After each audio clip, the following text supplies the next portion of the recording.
revisão, de pré-lançamento, de pré-introdução, que é uma coisa que agora está muito na moda a fazer, do Tales from Nevermore. Aqui a obra do Pedro e do Manel. Tem a particularidade de ser uma obra que conta com vários patrocínios, como vocês podem ver aí. Portanto, isto é uma excelente oportunidade de negócio para nós como editora, visto que temos patrocínios de restaurantes, agências de viagens, e eu consegui mais um que chegou agora aqui para as mãos do Pedro, que eles não sabem, que é o dos caixões Monteiro, onde não cabe um gajo inteiro. Epá, eu sempre quis fazer uma piada com caixões. Portanto, isto tem sido... este livro tem sido trabalhoso, mas isso eles já falam. Mas desde que há uns 3 anos eu encontrei o Pedro em Beja e o conheci nessa altura, e ele andava para lá a passear com uma pasta debaixo do braço, assim muito encavacado, e a dizer assim quase, por favor, se pudessem ver aqui uns desenhos. E depois abre aquela página e eu vejo Frazetta, vejo Segrel, vejo coisas assim, mas o que é isto? E pronto, e então ele tem vindo a estar menos encavacado e um bocadinho mais confiante nos desenhos, e agora apresentou-nos este trabalho que eu tenho acompanhado e seguido, até que veio, felizmente, para a Aula dos Livros, com muito gosto, e que estamos quase a tornar realidade. E, portanto, eu agora deixo com quem tem uma conversa de interesse, o Manel, o Pedro e o João, que já fez uma leitura da obra, nesta fase, para vos falarem de coisas mais interessantes sobre o que é o Tales from Nevermore. Então, se calhar, começávamos para fazer a transição do que o Ricardo disse, de tu estares há cerca de 2 anos em Beja, com um portfólio direcionado debaixo do braço, a pedir timidamente a opinião, inclusive falaste com vários autores, eu estava na mesa quando falaste com o Luís Louro, de repente o Miguel Anjo Prado pede-te também para ver, e gostávamos, se calhar, era interessante percebermos, porque eu também, essa parte acho que ainda não tivemos a oportunidade de conversar, como é que surge depois a parceria com o Manel? Qual é o passo seguinte? Como é que surge? Porque alguns destes são 6 contos, 3 são escritos e desenhados pelo Pedro, e outros 3 são desenhados pelo Pedro e escritos pelo Manuel. E se calhar era interessante sabermos como é que, pronto, a gênese da coisa, como é que depois surge o Manuel no meio do projeto, e agora ambos, não é? Muito obrigado, para já. Muito obrigado a todos que estão aqui, que nunca pensei que houvesse tanta gente interessada, de facto, num projeto tão ambicioso, acho eu, porque isto nasceu, agora respondendo um bocadinho mais à pergunta, nasceu de uma iniciativa quase altruísta, ou seja, eu próprio senti necessidade de fazer trabalhos a preto e branco e um género que me entusiasmasse, me empolgasse, que é o terror. Pronto, é um gosto pessoal, muitas coisas que eu trabalho são para clientes e como devem imaginar, nós estamos sempre sujeitos ao que as pessoas nos pedem e requisitam e, portanto, não tinha a oportunidade de explorar uma coisa que fosse só minha. E depois em Beja encontrei uma série de pessoas que estão aqui, muitas delas presentes, que me entusiasmaram cada vez mais, tipo, a explorar os meus próprios interesses e deram alguma confiança também para desenvolver o meu estilo mais vocacionado para os temas que eu gostaria de abordar. E a minha mulher, a Miriam, está ali, é que me disse, não, é assim, se queres fazer alguma coisa, faz por ti próprio. Inventa o conceito, e faz, e lança, e eu criei então uma página dedicada simplesmente a essas histórias de terror a preto e branco, porque eu trabalho muito com cor, e eu queria fazer um preto e branco, então comecei a fazer tipo histórias curtinhas, 9, 11 páginas, simplesmente para lançar e me obrigar a trabalhar no meu preto e branco, de semana a semana, e postar coisas. Conclusão, fiquei entusiasmado com o assunto, e disse, se calhar isto até era um livro, e falei com o Ricardo, e disse, Ricardo, tem aqui uma coisa que se calhar até vai dar no livro. E o Ricardo disse, isto não é um livro, para já isto não é um livro. Para ser um livro vais ter que trabalhar muito mais. E eu concordei, obviamente. Tinha que meter a viola ao saco e dizer, sim senhor, o Ricardo tem razão, isto eu vou ter que escrever muito mais, vou ter que desenhar muito mais. Pá, só que escrever e desenhar também é um bocadinho chato. E uma das pessoas que eu encontrei em Beja foi este coleguinha aqui ao lado. E pronto, e Beja tem aquela sua magia, onde toda a gente está junto com toda a gente. Tanto podemos estar com o Miguel Baixo Prado na mesa, como podemos estar com o Luís Louro, como qualquer pessoa, e somos todos iguais. E eles próprios estão-me a incentivar.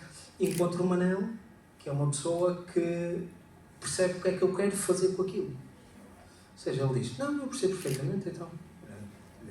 E começamos a trocar referências de filmes, referências de coisas que nós gostamos de fazer, mesmo referências pop culture, outras assim um bocadinho mais ocultas, pronto. Mas ele percebe muito bem a direção que eu pretendia tomar com o Tales. Ele disse, então olha, já que tu percebes, porque é que não escreves? Escreve tu algumas histórias, eu escrevo outras. Uma pessoa junta as duas coisas e temos um livro, como o Ricardo dizia. Tens de ter um livro. Ok. E então vamos começar por aí. E depois, no meio desta aventura toda, claro, que houve muita coisa que surgiu. Também o Ricardo impulsionou, ele sempre me disse, atenção às direitas, às esquerdas, vais ter páginas que vão ficar em branco.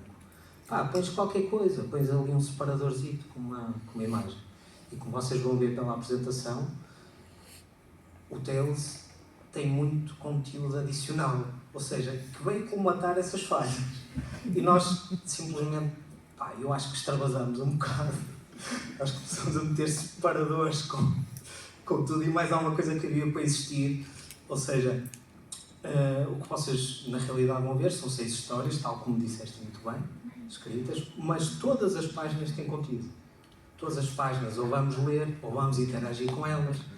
Pronto, portanto, o livro, na realidade, é quase o meu sonho molhado. Pronto, pela expressão. Mas pronto, é tudo o que eu consigo pôr e eu e o Manel, porque o Manel, ele tem exatamente a mesma visão que eu. Ou seja, nós não nos atropelamos. Eu desenhei o que o Manel fez, mas o Manel também tem muita ingerência no que eu faço. Ele próprio também, se calhar vou-me calar, porque já chega. Vocês não estão para me ouvir. E o Manel vai explicar melhor do que eu o que é que foi trabalhar nestes termos, com a aula, trabalhar, encontrar-vos a vocês em Beja e esta história toda. Obrigado. Fala aí, Manel. Bem, quando o Pedro falou comigo, era 1 da manhã, estávamos à frente dos infantes, eu conhecia os desenhos do Pedro, e conhecendo os desenhos do Pedro eu só podia dizer que sim, não é? E de facto é verdade, nós trabalhámos muito em conjunto. Quando o Pedro me convidou já havia 3 histórias, não estavam exatamente o que estão agora, depois o Pedro fez algumas mudanças e acabámos por trabalhar sempre muito. Ou ele mostrava o que estava a escrever, ele dava-me algumas sugestões, depois mostrava-me os desenhos, eu também dei algumas sugestões, por isso acabámos por trabalhar sempre os dois, o que eu gostei muito, porque também me obrigou a trabalhar a sério, que é uma coisa que eu autonomamente tenho alguma dificuldade. E penso que seja isso. Relativamente à parte da aula, nós já queríamos que o livro fosse publicado com a aula, houve a proposta, depois aquele vai e vem que faz parte, e depois tivemos o prazer enorme de trabalhar com o Ricardo, que também tem um contributo como editor para este livro gigante, com ideias, com sugestões, uma data de questões que eu e o Pedro se calhar nem conhecíamos, não tínhamos presentes, depois o Ricardo veio trazer, e o próprio contributo dele também acho que enriqueceu muito o livro. Acho que foi de facto uma ajuda enorme. Então, e se calhar agora falamos um bocadinho sobre o tema, pronto, que está patente, que não deixa de ser uma grande homenagem ao horror, sem perder a parte autoral, aquilo que tu queres transmitir, e relacionar isso também com, pronto, o tema dominante, embora não haja só ali Alan Poe, há ali também um bocadinho de horror inominável Lovecraftiano. Pronto, já falamos de referências também para não aborrecer muito a audiência, mas a minha pergunta era, no sentido de ser um tema, por um lado, com uma carga, uma importância muito grande, porque Poe é transversal e continua a ser um marco literário. e o arriscar, até que ponto é que não pensaste, porque a ideia nasce inicialmente contigo, não pensaste que se calhar poderia não ser uma boa ideia, poderia ter tudo para correr mal. E a segunda, na sequência disso, gostava de saber o que é que vocês tentaram dar de cunho pessoal para não ser exatamente seguir aqueles cânones, os estereótipos do horror gótico puro, as referências visuais do Tales from the Crypt, essas coisas todas. O que é que vocês fizeram, ou se preocuparam com isso, ou se calhar não, para refrescar um pouco a linguagem que depois transparece ali? Assim, na realidade, obrigado pela pergunta, mas é um bocadinho precoce, porque eu não quero fazer spoilers. Porque tu, de facto, estás a tocar aí numa série de coisas que isto acaba por ser uma manta de retalhos. Nós os dois fomos buscar influência de todo lado. E por isso é que preparamos uma apresentação que eu acho que vai fazer sentido aqui, porque nós vamos mostrar um bocadinho mais, em vez de responder já à tua pergunta. Ok, eu acho que foi uma boa introdução e eu vou escusar-me a responder a isso. Pronto, pode ser assim? Então, nós vamos passar agora uma apresentação e, tal como qualquer antologia de terror, Tales from the Crypt, que ainda agora o João aqui fez questão de referir, eu acho que nós precisamos de uma introdução. E eu fiz uma introdução animada que convido agora toda a gente a ver, por favor.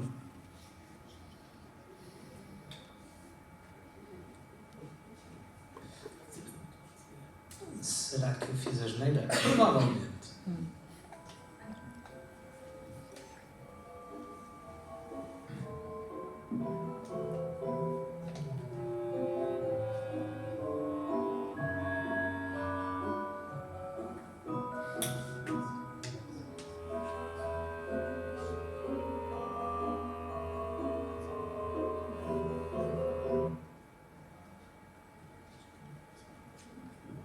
Então, cá está e muito bem-vindos a Nevermore. Nevermore é um cemitério onde vocês vão encontrar uma diversa gama de pessoas que estão lá enterradas e que vão contar as histórias através deste nosso amigo aqui, que é o Vincent. É um corvo que habita esse cemitério e conhece as histórias todas e, portanto, vão ter 6 histórias para contar. As 6 histórias estão aqui e até vou deixar o Manel falar um bocadinho só, pronto, em jeitos de teaser de que é que nós temos aqui.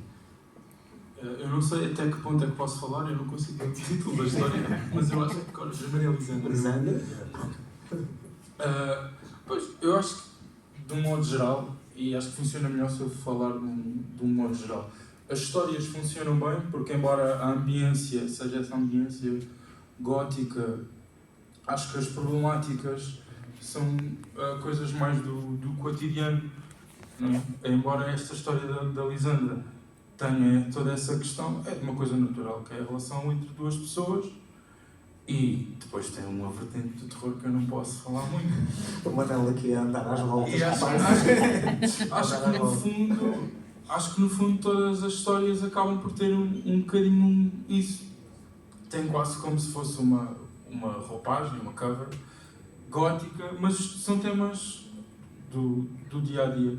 E há muitas coisas que nós vemos do Edgar Allan Poe, se calhar não tanto, né? Mas do Tales from the Crypt, nós vemos agora, passaram 40 anos, aquilo está muito datado. Mas estes temas, sendo temas gerais, conseguem manter essa ambiência sem recair no que já existe. Acho que é isso. Então, e sem fazer grande teaser, pronto, isto, óbvio que tem uma carga de referências muito grande, mas agora fazia-vos a pergunta ao contrário.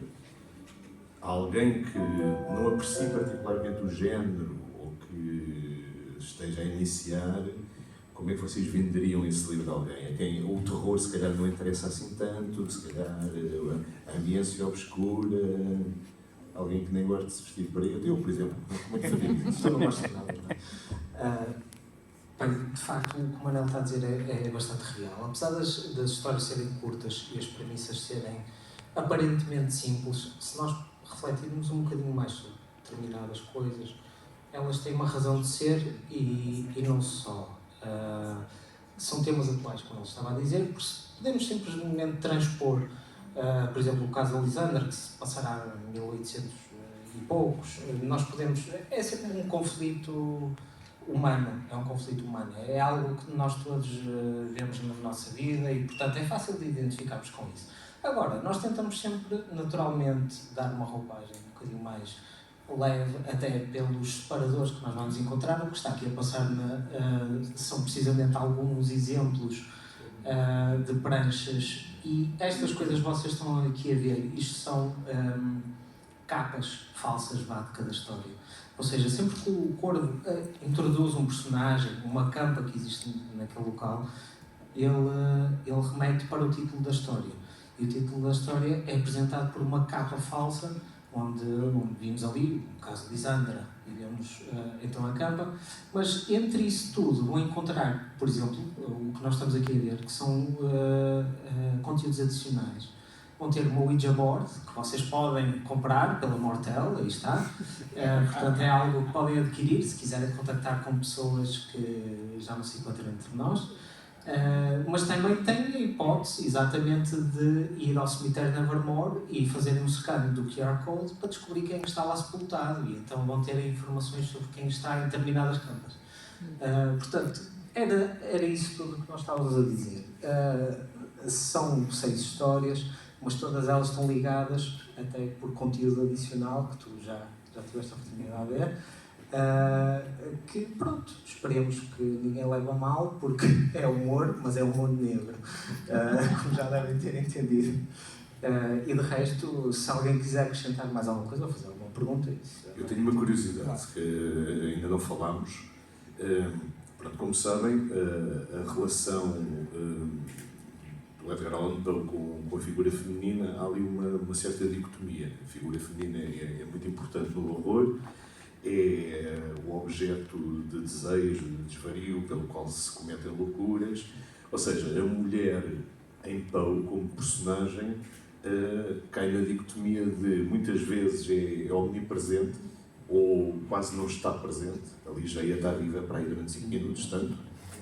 O resto do Ligeia, ela já morreu. E outras, Berenice, por aí fora.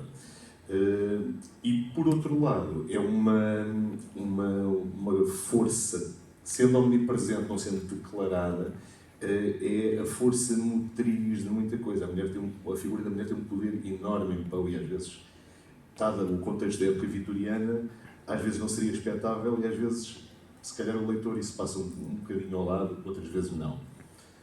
Eu reparei que o modo como vocês trataram os personagens femininos é algo diferente.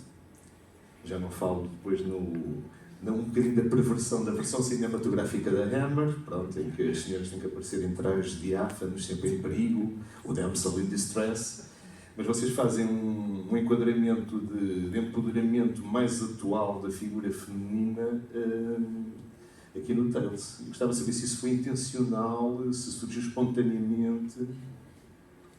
Eu tenho 2 personagens femininos nas minhas histórias, e a verdade é, eu quando começo com as histórias tenho uma frase, uma premissa, e depois, isto parece aquelas cenas artistóides, mas não, senti que só fazia sentido se um dos personagens fosse de facto uma mulher, que é aquela história que tem também com uma criança, porque acho que o amor que uma mãe tem por um filho será de alguma maneira, há um preconceito sobre esse amor que será sempre maior que aquele amor que um pai terá. E daí aquele personagem só podia ser feminino. Não faz sentido, até porque são 11 páginas, os personagens têm que estar muito assentes em estereótipos. Então a questão do personagem feminino aí para mim foi muito básica. Mas eu nunca tive essa preocupação, tanto nem como personagem nem contra, nem nunca pensei nisso. Pensei apenas que aquela história só faria sentido se aqueles personagens, neste caso, fossem femininos. Obrigado. Queres que eu diga na parte que me toca? Quero. Na parte que me toca, é assim, tu és a primeira pessoa a fazer-me passar sobre isso, para ser sincero. Mas pronto, se vamos analisar e vamos aqui a dar um bocadinho de psicólogos, pronto, na verdade, na minha vida, as pessoas mais importantes da minha vida sempre foram mulheres. Isso é verdade. E eu concordo exatamente com com o Manel, quando ele diz que pá, a história é que dita o que é que tu precisas, certo? E quando nós queremos contar uma determinada história e vemos aquilo de uma determinada perspectiva para ter esse impacto que nós desejamos no fim, acho que uma mulher em determinados sítios se encaixa perfeitamente. Pronto. E foi isso que eu senti. Simplesmente eu fiz o que sentia e que achava que era necessário para a narrativa ter aquele desfecho. E sim, agora que tu chamas a atenção, de facto nós temos uma representatividade de mulheres um bocado acima da média. Não é só representatividade, é o modo como a figura feminina é tratada. É óbvio que é à luz dos olhos de jovens do século XXI, nós estamos, claro, não na Inglaterra, como muita gente pensa, só no meio do pão que era inglesa, mas não estamos em Boston na época vitoriana, portanto, são jovens do século XXI, com outra lupa, com outro olhar nessa dimensão. Acho que nesse aspecto nós alinhamos bem as nossas visões e lá está feito um orgânico, tanto da parte dele como da minha, que agora estás a chamar a atenção, é que nos está a permitir refletir um bocadinho sobre o assunto. Simplesmente é um assunto tão natural, espontâneo, que, sim senhor, ainda bem que gostaste, ainda bem que notaste isso, pá, ficou um apontamento, ainda bom para nós, já Tenho ganhamos que falar nas próximas apresentações. Nas próximas apresentações nós vimos com uma teoria, pá, 6 páginas aqui, uma tese de mestrado sobre a representação da mulher e as nossas ideias geniais sobre isso. O Ricardo tem uma coisa. Ricardo, se calhar também tenho uma curiosidade, já falámos sobre isso, do que puderes adiantar, obviamente, isto é um tema que, como é óbvio e abanágio, pede algum cuidado no livro como objeto, não é? É um tema que fica lindíssimo, acho que é dos melhores subgéneros literários para assentar um desvelo para com o objeto em si. O que é que tu podes adiantar acerca do que é que podemos esperar do Tales from Nevermore a nível do objeto físico? Tens alguma... Olha, é assim, o que eu esperei foi que da próxima vez tinha menos dores de cabeça para decidir como é que vamos fazer. Porque, e o Pedro não sabe, mas quando o Miguel Esperado, para nós é o Miguel, viu os trabalhos dele, depois disse-me, aquilo é uma coisa assustadora. Mas no sentido que ele próprio olhou para aquilo e disse, ok, isto aqui, há aqui qualquer coisa de qualidade adicional acima da média neste desenho e neste rapaz. Portanto, ele sabe que nós vamos publicar, ainda não viu as coisas, mas certamente que vai, espero eu, acho o resultado final interessante. Mas isto porque, só para voltar um bocadinho atrás, quando ele dizia, que eu lhe disse que aquilo não era um livro, não era no sentido de não se fazer um livro. É porque, e sobretudo com histórias curtas, é difícil criar uma coerência das histórias curtas para que aquilo não seja uma amálgama de assuntos, de temas. Aqui o horror está lá, mas era preciso encontrar uma linha condutora que levasse o leitor do princípio ao fim a ler 6 histórias como se fossem um livro.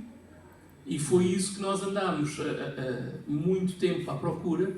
Portanto, o Pedro apresenta as primeiras pranchas e o tal portfólio há 3 anos em Beja. No ano seguinte volta com um caderninho impresso em formato A5, já com aquilo mais ou menos maquinado. E só o ano passado, em Alpiarça, já depois nós começámos a trabalhar o material, é que nós nos sentámos os dois e olhámos para aquilo e dissemos assim, ok, com aquilo tudo, com as provas todas impressas, com ainda a trocar separadores para a frente, para trás, ordem, sequência, e olhámos para aquilo e dissemos, e ele sabe que é verdade, agora isto começa a aparecer um livro. E depois, um mês depois, na Amadora, juntámos outra vez com o computador à frente, a fazer mais uns acertos, página para aqui, página para ali, aqui falta qualquer coisa, e aí sim, acho que nós tivemos a primeira prova a que chamámos realmente um livro, ainda antes de começarmos o trabalho de produção, talvez em outubro, novembro do ano passado. E, portanto, houve realmente aqui um processo continuado de trabalharmos todos para construir essa tal coerência. E que depois, quando essa parte que me preocupava mais estava construída, vamos então à questão do livro-objeto, que é, como bom espírito livre de artista, nós fazemos uns desenhos muito giros, e se não houver um papel daquele tamanho, depois manda-se fazer. Se a gráfica precisar de coisas chamadas margens, bleeds e coisas assim do género, para aquilo poder ser, depois logo se vê. Não é, Pedro? Pronto. Se houver aqui tons diferentes de preto, pá, não há problemas, continua a ser preto. As máquinas que se arranjem. Pronto, essa foi a parte técnica que foi depois preciso resolver e que deu realmente algumas dores de cabeça, e eles bem sabem, para depois tornarmos a parte de produção efetivamente coerente, escolhas de papel, etc. E, como bom espírito livre, tínhamos 3 capas. Portanto, qualquer uma delas servia para capa. A determinada altura, eu as primeiras provas que fiz, pensei que a capa era uma coisa que afinal não era a capa. Porque para mim, aquela imagem era a imagem de capa inicial. Eu disse, não, essa não é a capa. Assim, então, mas isto é o quê? Isso foi uma coisa só que eu fiz. A minha defesa do Manel, para nós fazer sentido. Isto estava tudo conversado e ele é que não estava a compreender. Mas agora... Pronto, continua. Não, tanto eu não estava a compreender, depois a gráfica também não compreendeu. Pronto, mas pronto, nós não queremos desvendar ainda o que será a capa e o que será o livro enquanto objeto físico, mas há uma coisa que podemos garantir, desde que a coisa corra bem e que chegue como nós estamos à espera, porque é um salto no escuro mesmo, será algo perfeitamente identificável com o tema, com aquilo que se espera da tal construção da imagem deste género, e que eu acho que, correndo bem, volto a salvar, vai ficar uma coisa interessante e diferente, e que certamente pelo menos vai chamar a atenção. Pronto, já que o interior não é grande coisa, ao menos que a capa ajude a vender os livros. Então isso quer dizer que a lombada em pele humana curtida não está fora de hipótese? Não, nós tínhamos uma página escrita a sangue, mas a gráfica diz que estava com dificuldades. Se passou para ver, era mais importante. Pronto, era complicado e portanto tivemos que fazer aí uma cedência e teve que ficar também em preto e branco. Está descartado. Após os autógrafos é com eles. Não, mas a produção deste livro foi realmente muito interessante e também uma aprendizagem enorme para mim também, porque foi sendo construído de uma forma muito natural entre todos. Estas coisas que eles estavam a dizer, acrescentar aqui, acrescentar ali, vinham muitas vezes da necessidade que eu identificava de resolver um problema, porque, por exemplo, a questão dos separadores, como é que nós vamos fazer quebras entre histórias e fazer a apresentação de uma página de título em cada história sem que isso seja um fecho diferente de história para história. E, portanto, criou-se a sequência de a história abre de uma maneira, o Corvo apresenta a história numa determinada página, a página de título fica noutra, depois há o processo de leitura e depois voltamos àquela questão. Isso é muito giro quando as histórias têm um determinado número de páginas, que cumpre sempre e são todas iguais. Quando não são, nós temos que arranjar a maneira de, olha, esta devia fechar numa par e afinal fechou numa ímpar. Então o que é que nós vamos... Essa parte foi surgindo à medida que nós montámos o livro e pronto, e fomos acrescentando, fomos tirando, sempre com a ideia de não perder material e tentar dar a experiência mais interessante também ao leitor.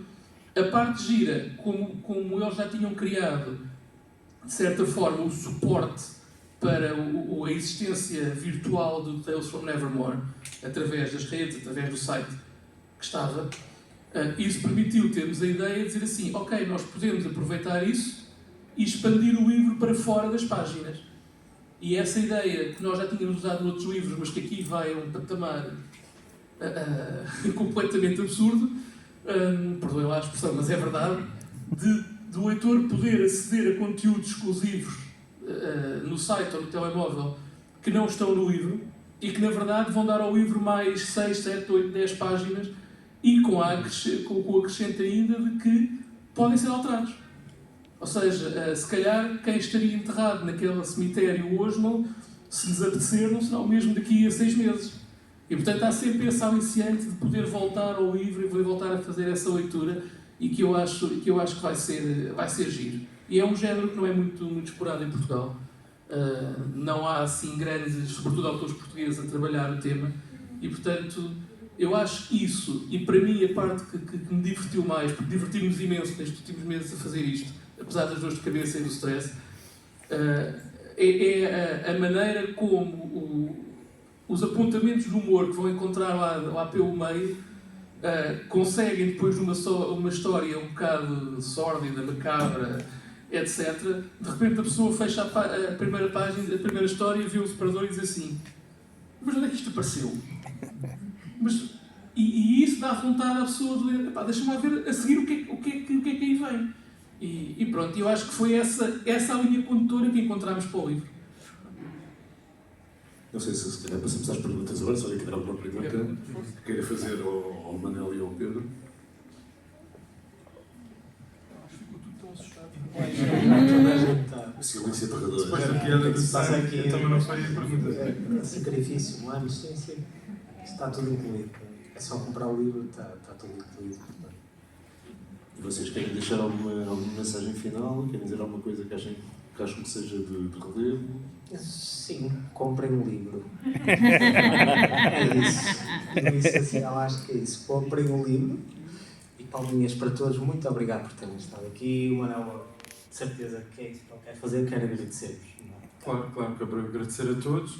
Um agradecimento especial também ao Ricardo. Obviamente. Estar aqui para Chato, mas é o melhor editor do mundo. Exato. Mas é mesmo. Palmas para o Ricardo, se faz favor. Palmas para o Ricardo. Por causa da roupa, mas pronto. E palmas para ti também. Falaste que querias trabalhar por aqui branco, mas eu estou a aprender que vai ser a capa. Estás a ver? Esse foi o Está meu erro. correto.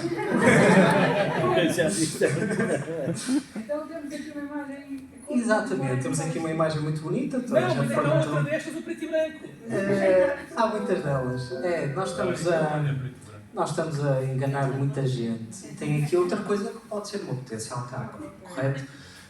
Se é, não sei, ponto de interrogação, comprem o livro. Mas está disponível. É que isto pode ser uma capa, pode ser um separador, pode ser uma guarda, pode ser uma contracapa, também dava. Certo? Outro problema que nos surgiu foi porque lá está, o autor não pensou nisso, que é, eu quando tiver uma capa, onde é que eu vou escrever o nome dos autores? Eu acho que essa resposta sempre esteve lá. Não, eu acho que por acaso que nos entendemos bem e tornou-se óbvio para todos onde é que estaria, mas de facto, inicialmente não estava. Pronto, eu não me preocupei muito com o logo da editora, porque como vocês já perceberam, nós normalmente não colocamos logotipo nas capas. Mas neste caso vamos colocar, porque quer dizer, eu no meio da loucura tinha que entrar também, não podia ser só para eles. Portanto, Mas será esta a capa?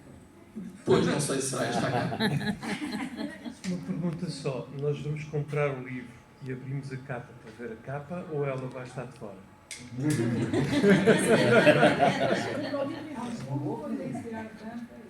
Estamos aqui a aprofundar a questão. Não desse ideia.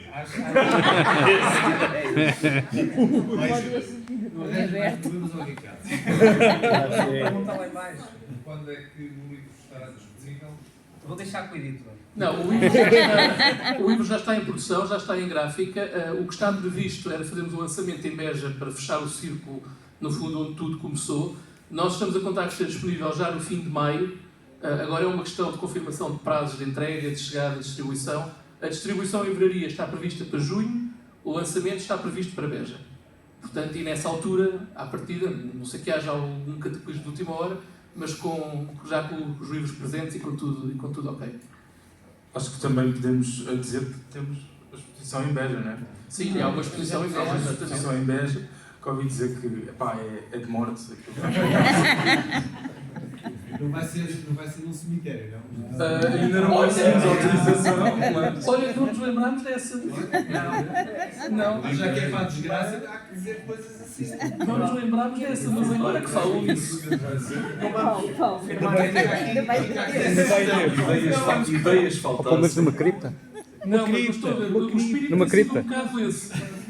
De vez em quando alguém tem assim uma ideia completamente absurda e o Pedro diz assim: eu vou fazer um caixão. E eu respondi, eu vou fazer uma boneca de voodoo. Pronto. E eu fui visitar umas casas antigas e encontrei uma espada. Que até é parecida com uma que aparece no livro, é mais ou menos. Portanto, estão a ver as coincidências do universo que se alinha. Portanto, quando quiserem experimentar a tal tábua Ouija que há alguns lá pelo meio do livro, quer dizer, é por vosso risco, não é? Nunca se sabe se aquilo funciona ou não. Vamos ver, comprei um livro. Mas pronto, não sei se há mais questões. Então, João, também estás esclarecido, tu que já tiveste a No âmbito possibilidade... de pelo menos 2 contos, posso dizer que estou saciado. E és, portanto, vais ser frequentador do restaurante da Ilha. Estou a tentar, depende do nível de maturação da carne. Eu sou um bocadinho exigente nesse aspecto. Ok. Portanto, esse folheto que o Pedro fez e que distribuímos é também uma brincadeira, mas é uma brincadeira que, se guardarem, quando lerem o livro, eu acho que vão olhar para ele e dizer assim: ah! E há aí coisas que vão fazer outro sentido. Mas pronto. E temos que acrescentar os caixões de Monteiro. Os caixões de Monteiro não cabe um gajo inteiro. Eu desde a rábula dos caixões patis que não metem visto do Herman, que adoraram fazer uma coisa dessa. Portanto, espero que um dia isto também seja transmitido e as pessoas chorem a rir com esta piada. Inspirada, mas pronto.